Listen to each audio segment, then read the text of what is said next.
Wednesday marks 6 months since Russia invaded Ukraine, and according to Ukraine's military chief, 9,000 Ukrainian soldiers have died since then. The United Nations says more than 5,500 civilians have been killed, but some say that estimate is likely an underestimate. There are now widespread fears shelling and fighting near Ukraine's main nuclear power plant could lead to a catastrophe. And here at home, a local woman is doing what she can to help out. She has taken in a Ukrainian refugee. Tonight, we hear from that refugee and how she's been adjusting to her life in the States. Kaylee Kirby joins us now live in studio. So, Kaylee, what did she tell you?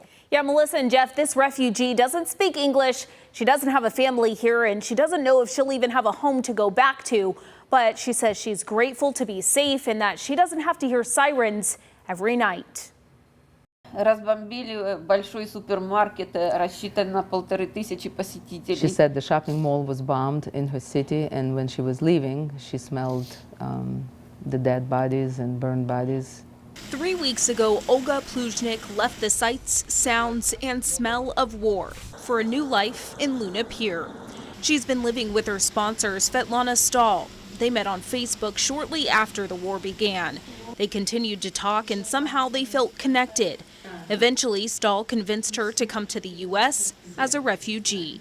She wasn't planning on coming to the United States. She is a citizen of Ukraine. She's hopeful that it will end soon. As a Ukrainian refugee, Olga says her journey and now transition to a new country has had its ups and downs. At the house, she feels comfortable, but she still cries daily because she's in a new place and for the family she had to leave behind.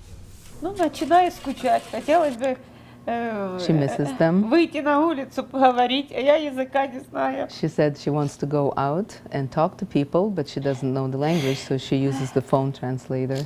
They say everyone has been welcoming, and Svetlana's granddaughter Armani has found purpose in helping out, especially since there are still barriers that they encounter every day. I've always been taught how to do things my whole life, and now I have to teach someone older than me like how to speak our language and do things our way, how we do it in America, rather than in Ukraine. It's a totally different routine, so it's fun, but it's like definitely different. As the war in Ukraine continues, Olga has plans to make this place her home. Хотела бы где-то пойти работать. Хотела бы выучить язык She хоть said she wants to work, немножко, she wants to чтобы go learn общаться English и for communication. сдать на права, водить She машину. said she wants to pass the driving test and get the driver's license. And a friend that's become family to keep her company. And I keep telling her she's not a bother, she's not a burden to me. I mean, I never had a sister, and I feel like we have a lot in common. Now, Svetlana is also working to help get more people to the States. She's been approved to bring over 4 of Olga's family members, but says it's hard because there's not enough local or government funding to help get them here. Live in studio tonight, Kaylee Kirby, WTOL 11.